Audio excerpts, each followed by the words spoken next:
Today we're talking about sarcoidosis. Basically what sarcoidosis is an inflammatory disease of unknown cause. Now there are certain risk factors though. African Americans are more likely to have this than white Americans. And it seems like there's other risk factors such as having a family history of sarcoidosis and even having previous history of infection with Mycobacterium, tuberculosis, and Borrelia burgdorferi, so associated with TB and Lyme respectively. You may not have to have these diseases anymore, but if you had them in the past, you seem to have higher risk of getting sarcoidosis. Now, what are the general features of sarcoidosis? Probably the classic one is this word non-caseating granulomas. Now, what is that? Well, I think I can illustrate by contrast. Now, TB have caseating granulomas. Now, the word caseating is casein, like milk, like cheesy. So caseating granulomas, it's when the center, the tissue dies and it becomes cheese-like. And so that's what TB is characterized by.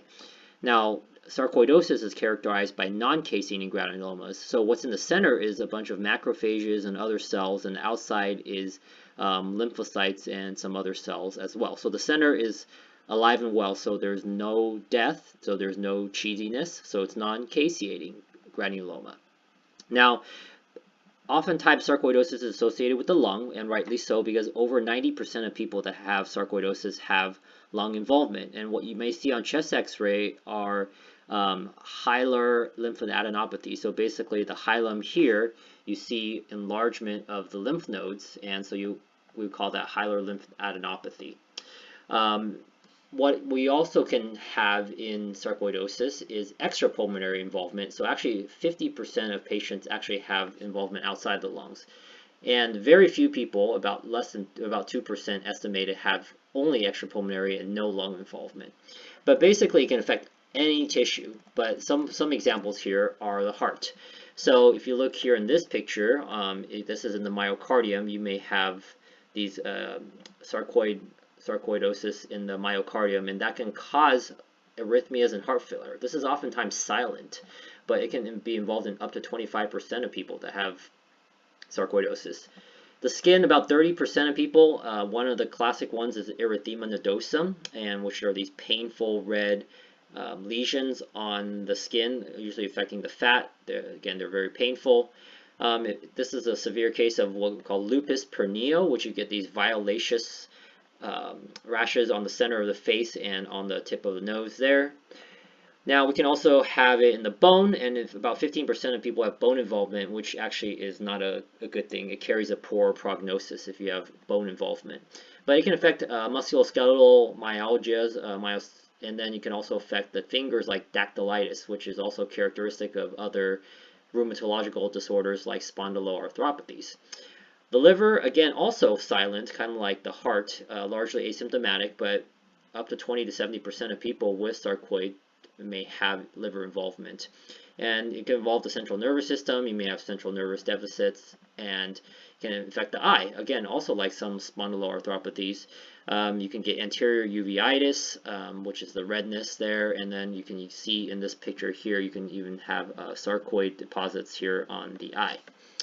So how do we evaluate this and diagnose it? Well, again, biopsy, usually of the skin or of a lesion, especially, of course, if there is cutaneous involvement of the skin, you'll see these non-caseating granulomas. But you can also do it through some lab work, and you will see oftentimes high ACE levels, angiotensin converting enzyme levels. Now, probably about 50 to 80% of patients with sarcoid will have elevated levels, but again, this is not specific just to sarcoid. There's other diseases that can also cause an increased angiotensin converting enzyme. What you may notice sometimes is elevated calcium levels. Now, why is that? It's because your body, with sarcoid, you actually have higher 125 hydroxy vitamin D levels, and that's made from the macrophages. Now, what's tricky about this is not the form of vitamin D that's often checked. What's often checked is the 25 hydroxy for vitamin D deficiency. 125 dihydroxy vitamin D is the active form, and so unless you're actively looking for sarcoid, you may not seek to check this. But again, this could also be elevated in other things like parathyroid issues and whatnot. So again, also not specific.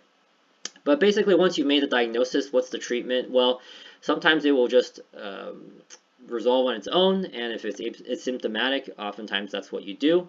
But if there's extrapulmonary involvement and it's symptomatic with some of these symptoms here, oftentimes glucocorticoids, and basically known as steroids, will be used, and if needed, we may move on to methotrexate or azathioprine. In some cases, you will even need cyclophosphamide or other tumor necrosis factor inhibitors in severe cases, especially when some organs are at risk. So essentially, that is the quick summary of sarcoidosis.